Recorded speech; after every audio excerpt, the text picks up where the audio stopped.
Katarina is going to talk more about her experience with E-Stim, and it's really something that she's very into. But I've also done E-Stim in a variety of ways throughout my MS life. So I want to tell you about a couple of different devices. First, this is the Chattanooga E-Stim system. It used to be the MP. I originally had an MP that I had gotten from a physical therapist that was really into E-Stim and did a lot of E-Stim stuff. And then that company went out of business or got acquired by this company, but anyway, it's the same device. A couple of different things I just want to talk about in regards to E-Stim. So the reason that I think E-Stim is valuable, other than the fact that you can contract a lot more muscle fibers than you would if you were just, contracting your bicep, like by putting the E-Stim on it, it can just kind of make all the things contract, is that when you have a lot of weakness in a muscle, so for me, I have a lot of weakness in my tibialis anterior, which is the muscle that lifts my foot up because I have a little bit of foot drop, then the part of my brain that controls this muscle can also atrophy. So this muscle atrophies based on lack of use. My brain part that controls it can also atrophy based on lack of telling it to work.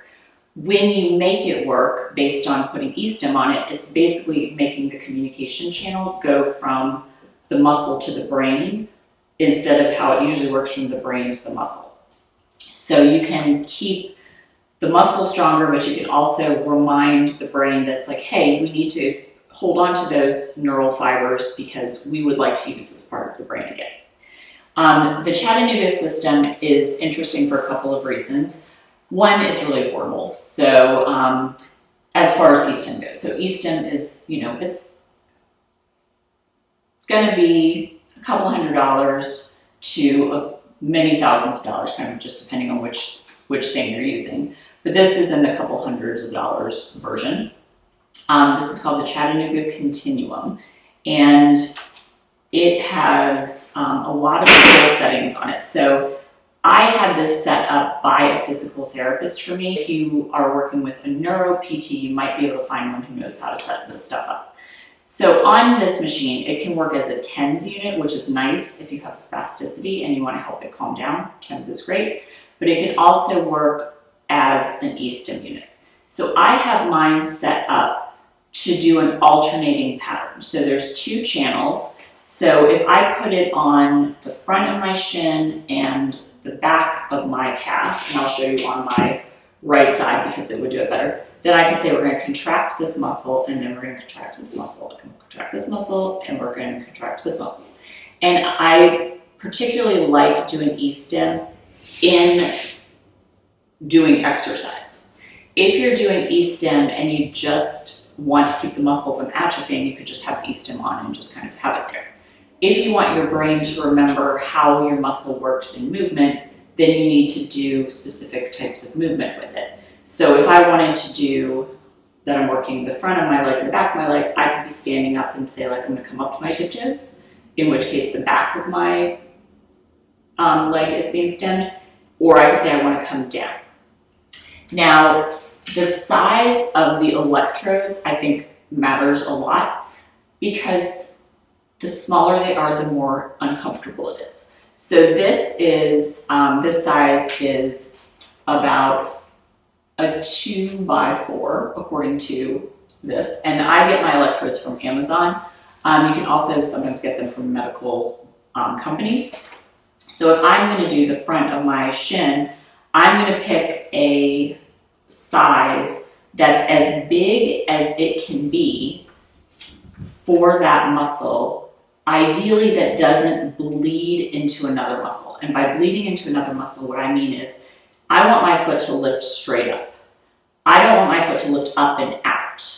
If the electrodes are too far to the side, I'm not getting the muscle that lifts my foot straight up. I'm getting the muscle that turns my foot out. So that's not the muscle I want to strengthen. So I want to try to get the muscles stimulated exactly as I want them to be.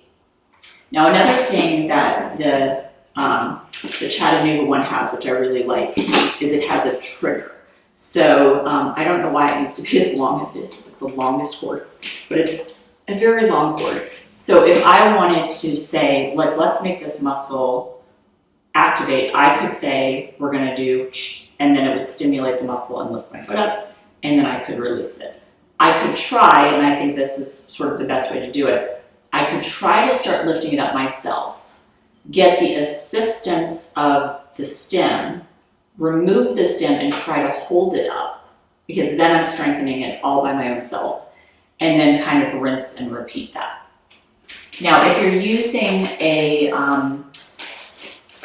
if you want to do like your quad or something, then we're going to look for electrodes that are like this big, because if I'm going to put it on my quad, then I want it to be taking up a lot of space. So we have a lot of quadricep muscles. These are really cool right now. We have a lot of quadricep muscles. So I'm just going to put it like in 2 places. You can do, concentrating on one muscle at a time. You can concentrate on 2 muscles working alternately. It's all in how the little machine is set up. But you just want to have the electrodes be as big as possible and in the right place for the muscles. And that might require you working with a physical therapist just to kind of help you come up with some exercise ideas. But once you have the exercise ideas and the setup, you can usually handle this on your own.